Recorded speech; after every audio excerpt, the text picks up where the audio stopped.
देश भर का कानून बदल गया है। अब थानों में नए कानून के तहत कार्रवाई होगी। नए कानून के साथ ही पुलिस की चुनौती भी आगे बढ़ गई है, जहां पर बीकानेर संभाग के 4 जिले बीकानेर, हनुमानगढ़, श्रीगंगानगर और अनूपगढ़ में अधिकांश पुलिस अधिकारियों को ट्रेनिंग दिए जाने का काम भी जारी है।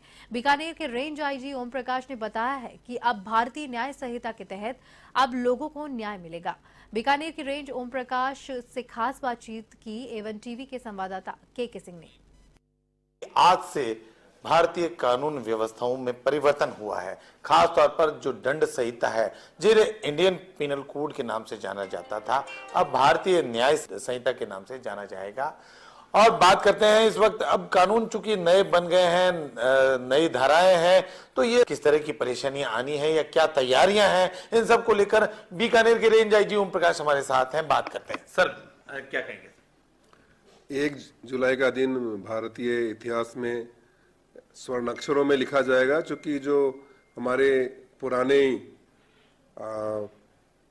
आईपीसी हैं और सीआरपीसी हैं और एविडेंस एक्ट हैं, उनकी जगह पे भारतीय न्याय संहिता, भारतीय नागरिक सुरक्षा संहिता और भारतीय साक्ष्य अधिनियम आज से लागू हो गए हैं।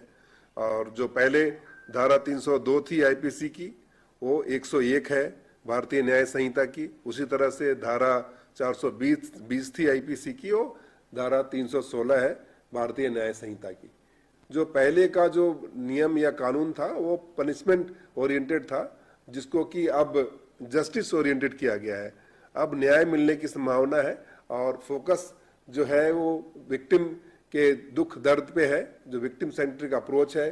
सर, एक बड़ी बात ये कही जा सकती है कि हमारे पुलिस कर्मियों को किस तरह से ट्रेंड किया जाएगा, क्योंकि ये बड़ा विषय है कि इतनी धाराओं को अलग अलग चेंज हो गए हैं, नाम अब चेंज हो गया है। उन्हें जो अब तक रटी हुई थी या जो जो काम हुआ था, अब उनसे शायद उन्हें काफी परेशानियों का सामना करना पड़ेगा। और किस तरह से उन्हें ट्रेंड किया जा रहा है?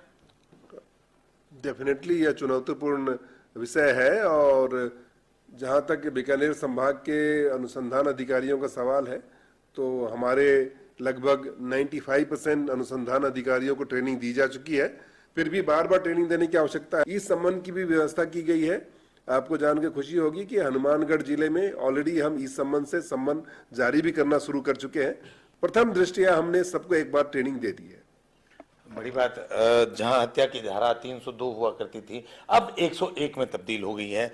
वहीं एक साधारण भाषा में कहा जा सकता था किसी को भी 420 ही तो 420 ही है, 420 व्यक्ति है, इस तरह की बातें भी सामने आती है। ये एक तरह से कहीं ना कहीं हटके बात आ गई सामने। पूरी पर्सपेक्टिव बदल जाएगी। जैसे लोग 420 कहते थे, अब 316 कहना पड़ेगा। तो पुलिस कर्मियों को भी इन सारी चीजों को ध्यान रखना पड़ेगा। जैसे मानहानि की धारा 399 थी, अब 356 हो गई है। और हत्या के प्रयास की धारा 307 थी, वो 109 हो गई है। दुष्कर्म की धारा 376 थी, वो धारा 63 हो गई है। इसके साथ ही समयबद्ध ढंग से अन्वेषण किया जाने की प्रक्रिया चालू की गई है। कोर्ट में लंबे समय तक केस पेंडिंग रहते थे, उनमें भी समयबद्ध ढंग से आरोप पत्र तय करने के लिए लिखा गया है। तो देखिए, पहले धाराएं पनिशमेंट वाली हुआ करती थी, लेकिन अब न्याय कार्य प्रणाली पे आधारित होने वाली है। क्योंकि आज से धाराएं चेंज हो गई है। कई ऐसे वर्ड जो 307 हत्या का प्रयास की बात करें, जो अब 109 में तब्दील हो गई है, तो वहीं हम धारा जो 302 थी हत्या, वो अब 101 में तब्दील हो चुकी है। तो कहीं ना कहीं 420 जो थी वो 316 में तब्दील हो चुकी है। बिल्कुल, के सिंह, एवन टीवी।